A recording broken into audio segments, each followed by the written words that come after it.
Al-Khidmat foundation یتیم کفالت آغوش centre میں سالانہ اسپورٹس گاری کا اہتمام کیا گیا، جس کا افتتاح سرحد چیمبر آف کامرس صدر فضل مقیم، سینئر نائب صدر حاجی جلیل جان، ایگزیکٹو ممبر سرحد چیمبر آف کامرس حاجی سیف اللہ نے کیا، اور اس موقع پر تمام آئے ہوئے مہمانوں نے آغوش سنٹر کا دورہ بھی کیا، اسے مختلف جگہ کا پریزنٹیشن کی گئی، جس سے وہ مطمئن ہوئے، اور تمام نے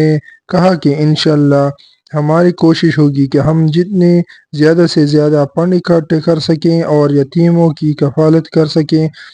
دہان کے طالب علم محمد جلال خان سے ملتمس ہو کے وہ آئے۔ بسم اللہ الرحمن الرحیم،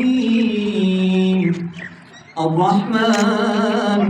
علم القرآن خلق الإنسان علمه البيان، الشمس والقمر بحسبان والنجم والشجر يسجدان۔ اور اتحاد قابل قدر احترام جناب فضل مقیم خان پریزیڈنٹ صدر چیمبر آف کامرس، اور میرے دیگر انتہائی قابل احترام مہمانان گرامی، میں خدمت فاؤنڈیشن پاکستان اور آغوش ہوم پشاور کی مینجمنٹ کی طرف سے، بچوں کی طرف سے آپ سب کا دل کی عطا کی رحم سے شکریہ ادا کرتا ہوں اور خوش آمدید کہتا ہوں۔ صدر صاحب آپ کا بھی شکریہ ادا کرتا ہوں، اور آغوش کا کہ جنہوں نے یتیم بچوں کی کفالت ایک A1 پوزیشن میں کرنے کی کوشش کر رہے ہیں، جو بہت لگتا ایسے ہے کہ یہ اپنے گھر میں بھی کفالت نہ ہو پاتی، لیکن یہ جماعت اسلامی کے سر سیرا جاتا ہے کہ جب سیلاب آئے یا کچھ آئے تو جماعت اسلامی سب سے آگے آگے ہوتی ہے۔ اسی طرح آپ دیکھ لیں، آج اپنی آنکھوں سے جب دیکھا آغوش کے بچوں کو، اور ان کے جوتوں سے لے کے ان کی یونیفارم سے لے کر ان کی رہائش کا بخدا دل یہ چاہتا ہے کہ اپنی پوری جتنی بزنس کمیونٹی ہے ان کو کہا جائے کہ بھائی آپ کم سے کم ایک بچے کو ایز اے ڈونر کے طور پر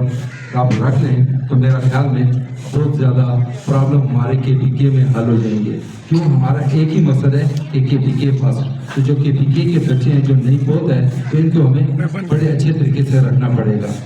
اگر میں اپنی پوری کوشش کروں گا سر کہ آپ کے آغوش کے لیے میں جتنے بھی ڈونر پاکستان سے باہر اور خود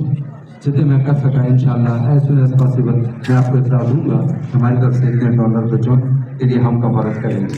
شکریہ۔